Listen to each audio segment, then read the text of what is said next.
about this gentleman second from, yes. John's got the mic there.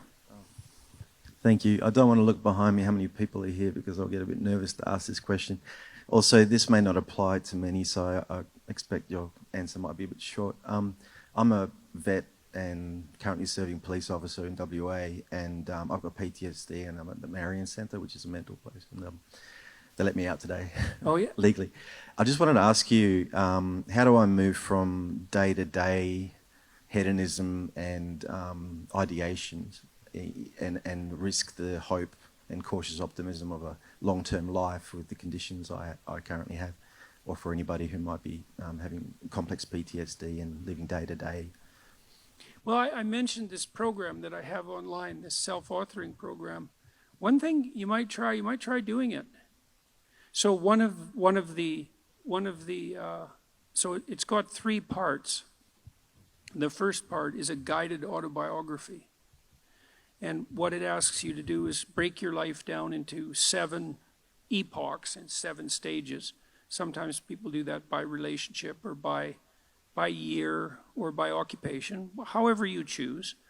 And then to detail out the most significant emotional events of your life, especially those that still hold some emotional valence. And that would help, because what happens with PTSD in some sense is that the narrative through which you see the world fractures. And because it fractures, your perceptions and your consequent emotional responses become chaotic. And that chaos produces a stress response, a chronic stress response. And so what you need to do to recover from PTSD is to knit the story back together. And I had a client who had PTSD, very seriously affected.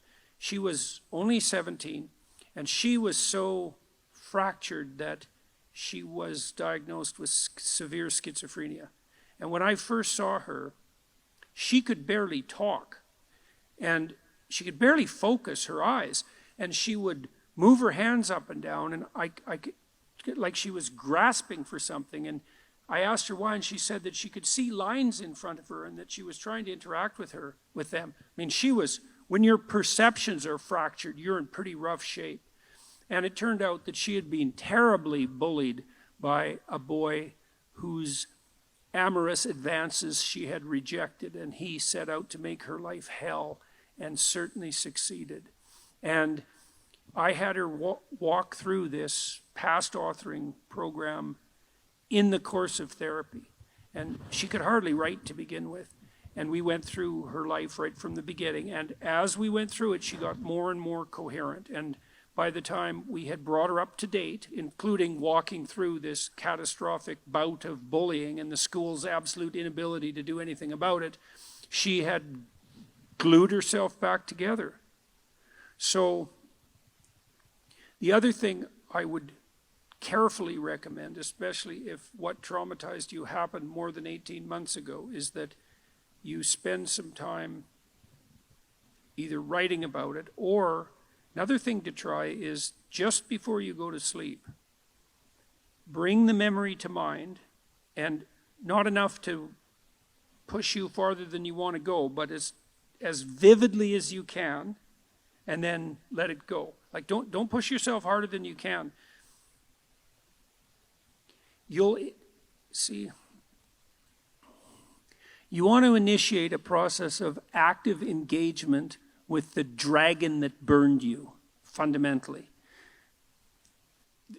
The psychophysiological pattern of active engagement is the opposite to the psychophysiological pattern of involuntary stress. And so if you can practice embodying that voluntary confrontation, then that stance can come to dominate. And that's the stance you want to dominate, because that moves you forward voluntarily into the world. And so, and that, in all probability, that will work. So I had this is a friend of mine. He had PTSD, and he had been brutalized in a Canadian residential school when he was a kid, and it was bloody rough, like Auschwitz level rough. It was really bad. You can't listen to his story without it like breaking down, it's bad. And he told me that he hadn't looked in a mirror for 40 years. He was unable to face himself, eh? And he also told me that when he dreamed, he was still 8 years old in his dreams, same age he was when the cataclysm occurred. And that he had started to become aware that he was stuck in his dream. He's kind of a visionary guy. He's an artist, this guy. And so I suggested that he spend a little bit of time in front of the mirror each night before he went to bed, just taking a glance at himself. Because he had not looked at himself for so long, he didn't even know how old he was. So what happened in his dreams, this was so cool, he started to age in his dreams.